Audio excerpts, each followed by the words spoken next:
नमस्कार, मी डॉक्टर धैर्यशील कणसे. आज मी तुमच्यासमोर माझा 4था व्हिडिओ घेऊन येत आहे. हा ॲक्च्युली हृदयाच्या रक्तवाहिन्यांच्या ब्लॉकेजेस या सिरीजमधला दुसरा व्हिडिओ आहे. आधीच्या व्हिडिओमध्ये आपण हार्ट अटॅक व हृदयाच्या रक्तवाहिन्यांच्या ब्लॉकेजेसबद्दल आपण डिटेल समजून घेतले होते. यामध्ये मी तुम्हाला बोललो होतो पुढचा जो व्हिडिओ आहे तो व्हिडिओ हृदयाच्या इन्व्हेस्टिगेशन्सबद्दल आहे. म्हणजे हृदयाच्या रक्तवाहिन्यांच्या ब्लॉकेजेसबद्दलच्या इन्व्हेस्टिगेशन्सबद्दल. तसं बघायला गेलं तर जेव्हा कधी तुम्ही हॉस्पिटलमध्ये जाता, पेशंटला चेस्ट पेन आहे किंवा काही डाऊट्स आहेत आणि डॉक्टर तुम्हाला इन्व्हेस्टिगेशन सांगतात, त्यावेळी तुमच्या मनामध्ये पहिला हे सुरू होते ती असते भीती की आपल्याला काही निघेल का किंवा तपासण्यांमध्ये काय निघेल याबद्दलची क्युरिओसिटी पण असते. तसं सांगायचं झालं तर माझे काही मित्र आहेत, एस्पेशली एक गव्हर्मेंट जॉब करणारा एक मित्र आहे जो मला त्याच्या आसपासच्या कोणाला काही जरी हार्टचा प्रॉब्लेम झाला तर तो मला व्हॉट्सॲपवर तपासण्याचे हे पाठवत राहतो. यातली पहिली इन्व्हेस्टिगेशन जी कॉमनली तो पाठवतो आहे असते ECG.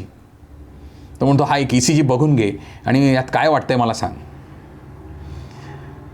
तसं बघायला गेलं तर जे इन्व्हेस्टिगेशन्स आहेत यातला पहिला जी इन्व्हेस्टिगेशन आहे ते आहे ECG. ECG म्हणजे इलेक्ट्रोकार्डिओग्राम.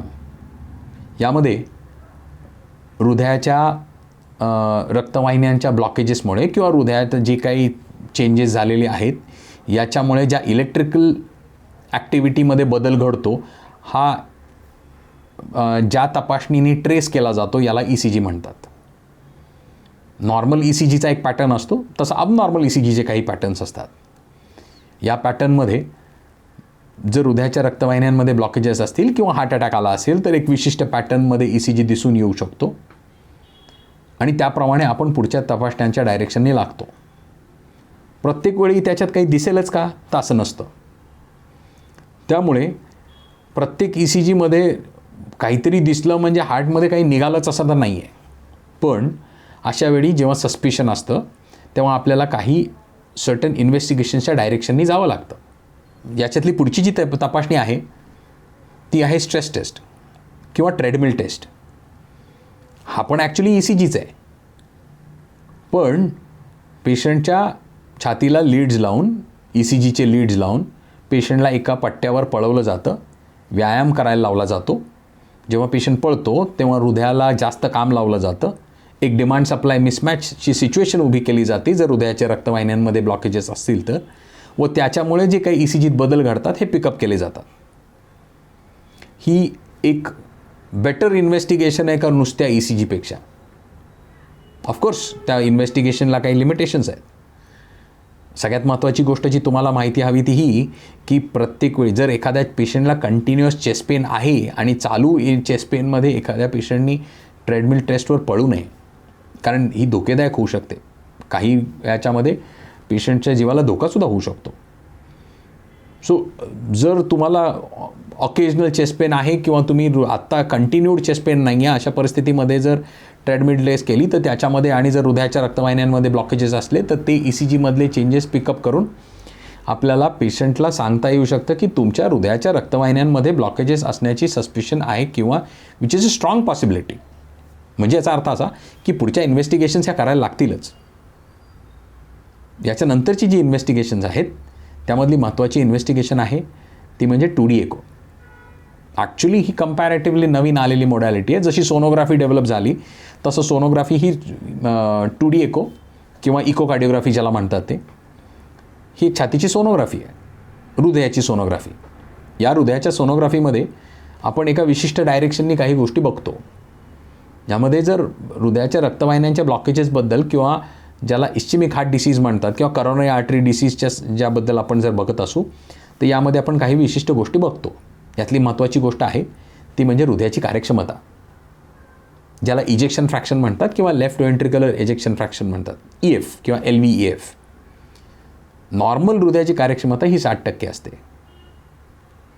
आता जर हे EF नॉर्मल असेल तर याचा अर्थ असा नाही की पेशंटला हृदयाच्या रक्तवाहिन्यांमध्ये ब्लॉकेजेस नाहीतच, पण आपण हे महत्त्वाचे पार्ट बघतो. तसंच काही लोकांमध्ये ती कमी असू शकेल. तर जिथे कुठे कमी आहे तिथे आम्ही सस्पेक्ट जास्त करतो की हृदयाच्या रक्तवाहिन्यांमध्ये ब्लॉकेजेस असण्याची शक्यता जास्त आहे. तसंच हृदयाचा स्नायू कसा हलतो आहे, ज्याला रिजनल वॉल मोशन अबनॉर्मॅलिटी म्हणतात, कुठे कमी हलतो आहे का, कुठला विशिष्ट पार्ट कमी हलतो आहे का, यावरूनसुद्धा आम्ही इनडायरेक्टली असेस करू शकतो की कुठला एखाद्या हृदयाच्या स्नायूच्या त्या भागाला रक्तपुरवठा कमी पडतो आहे का. म्हणजेच तिथे डिमांड सप्लाय मिसमॅच सिच्युएशन उभी राहते आहे का, त्याच्यामुळे तो स्नायू कमी हलतो आहे. ही गोष्ट आपल्याला 2D एकोवर दिसू शकते. तशीच तिसरी गोष्ट जी आम्ही 2D एकोवर बघतो ती असते झडप्यांमधले लिकेजेस, एस्पेशली मायट्रल रिगर्जिटेशन जे म्हणतात. त्याच्यामध्ये या हृदयाच्या ॲफेक्टेड हार्ट फंक्शनमुळे झडपांमध्ये कुठे काही लीक आलेला आहे का, ही तिसरी इन्व्हेस्टिगेशन आम्ही रुटीन याच्यामध्ये बघतो. ॲक्च्युली याच्यानंतरची जी तपासणी आहे ती आहे करोनरी अँजिओग्राफी. करोनरी अँजिओग्राफी करण्याचं तसं मेन कारण जे असतं ते असं असतं की आपल्याला आता सस्पिशन आहे की हृदयाच्या रक्तवाहिन्यांमध्ये ब्लॉकेजेस आहेत, पण हे करण्याचं मेन कारण आहे ते असतं की आपल्याला कन्फर्म करायचं असतं की हृदयाच्या रक्तवाहिन्यांमध्ये ब्लॉकेजेस आहेत का. दुसरी गोष्ट म्हणजे आपण त्यामध्ये जर ब्लॉकेजेस आहेत तर ते कुठे कुठे आहेत, ते किती टाईट आहेत, त्याची सिव्हिअरिटी काय आहे, आणि त्याप्रमाणे आपल्याला पुढचं प्लॅनिंग काय करता येऊ शकेल, याच्यासाठीची तपासणी असते अँजिओग्राफी. काही इंटरेस्टिंग गोष्टी जर बघायला गेलं तर करोनरी अँजिओग्राफी ही ॲक्च्युली ही आधी असलेली इन्व्हेस्टिगेशन आहे. पूर्वीच्या काळी जेव्हा 2D एको नव्हता अवेलेबल तेव्हा हृदयामध्ये काय घडतं आहे या काळाला हे समजण्यासाठी काही मार्गच नव्हता. यातला जर हे समजून घ्यायचं झालं तर हृदयामध्ये काहीतरी कॅथेटर टाकून तिथलं काय प्रेशर चेक करणं किंवा अशा त्याच्या आतमध्ये काय घडतं आहे हे बघण्यासाठीचे कोणामध्ये हिंमतच होत नव्हती. कारण त्यावेळीची अशी एक बिलीफ होती, असा एक समज होता की जर हृदयामध्ये काही टाकलं तर हृदय एकदम बंद पडेल, जर हृदय बंद पडलं तर पेशंटच्या जीवाला धोका होईल. त्यामुळे कोणामध्येच ते डेअरिंग नव्हतं की काही असं काही कॅथेटर टाकून किंवा तिथे काही चेक करण्याचं. त्यातली जे पहिलं डेअरिंग ज्या माणसाने केलं तो होता एक जर्मन फिजिशियन, त्याचं नाव वर्नर फ्रॉसमन. या फिजिशियननी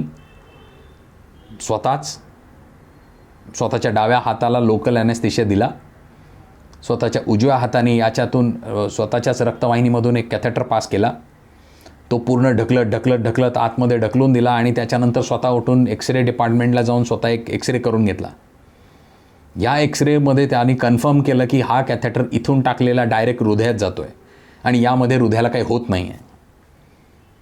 ह्या एका व्यक्तीमुळे पुढच्या इन्व्हेस्टिगेशन्समध्ये आमूलाग्र बदल झाला. त्याच्यानी हृदयातले प्रेशर समजायला लागले, हृदयामध्ये काय चेंजेस होत आहेत त्यामध्ये समजायला लागलं, आणि ह्या कारणाने 1956मध्ये वर्नर फ्रॉसमन यांना नोबेल प्राईज दिलं गेलं. इथपर्यंत ठीक होतं, पण तरीसुद्धा हृदयाच्या रक्तवाहिन्या स्पेसिफिकली बघायला काहीच चान्स नव्हता. कारण त्यात अजून भीती होती, हृदयाच्या रक्तवाहिनीमध्ये जर एखादं काही गेलं, कॅथेटर टाकला आणि तिथे काही हे झालं तर हृदय बंद पडणारच, असा एक समज होता.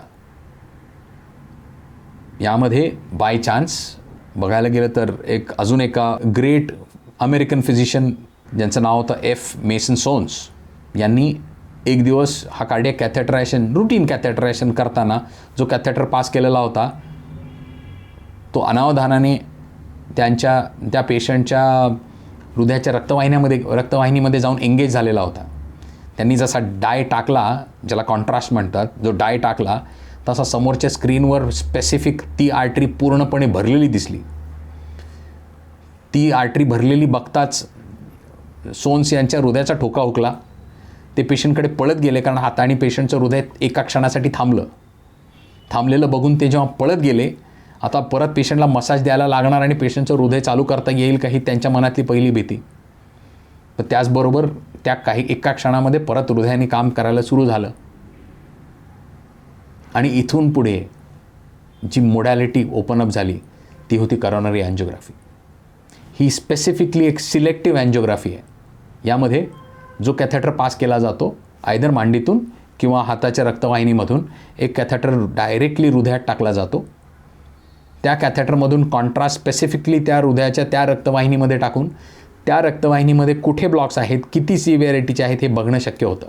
सो ह्या सिलेक्टिव्ह करोनरी अँजिओग्राफीमुळे पुढील बरीच सारे ट्रीटमेंट मोडॅलिटीज ओपन झाले.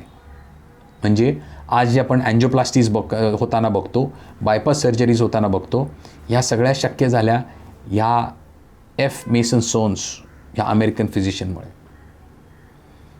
यांनी जर त्यावेळी हा शोध लावला नसता तर पुढे कार्डियक सर्जिकल ट्रीटमेंट कधीच पॉसिबल झाली नसती. हे झाले रुटीन इन्व्हेस्टिगेशन्स.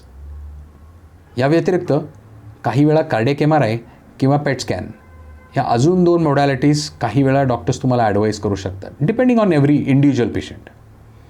याची प्रत्येक पेशंटला इन्व्हेस्टिगेशनची गरज पडत नाही. जर तसं बघायला गेलं तर काही वेळा इन्व्हेस्टिगेशन्स हे भीतीपोटी लोकांच्या मनामध्ये स्ट्रेसफुल किंवा एन्झायटी क्रिएट करणारी सिच्युएशन असू शकते. मला काही अनुभव असे पण येतात त्याच्यामुळे की काही लोक इन्व्हेस्टिगेशन करून घ्यायलाच तयार नसतात. का? तर त्यांना वाटतं की तपासणी केल्यावर काहीतरी निघेल.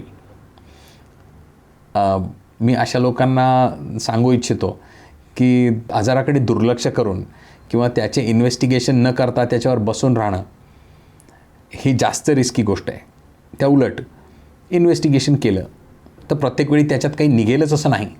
एखाद्या वेळेस तुमचे इन्व्हेस्टिगेशन सगळे नॉर्मल निघतात, पण ॲटलिस्ट गोष्टी क्लिअर असतात. जेव्हा कधी हृदयाच्या रक्तवाहिन्यांच्या ब्लॉकेजेसबद्दल सस्पिशन असतील तर आपल्याला ते सस्पिशन क्लिअर करणं हे खूप महत्त्वाचं आहे. त्यासाठी हे इन्व्हेस्टिगेशन्स करून घेणं, न घाबरता करून घेणं हा खूप महत्त्वाचा पार्ट राहतो. आणि that is the best choice actually. Because once it is clear की आपल्याला काही नाही आहे तर आपण लाईफ छान जगू शकतो. पण ॲट द सेम टाईम जर याच्याकडे दुर्लक्ष करून जर आपण त्याच्यावर बसून राहिलो तर हा एक टाईम बॉम्ब असू शकतो आणि तो आपल्या जीवावर उठू शकतो.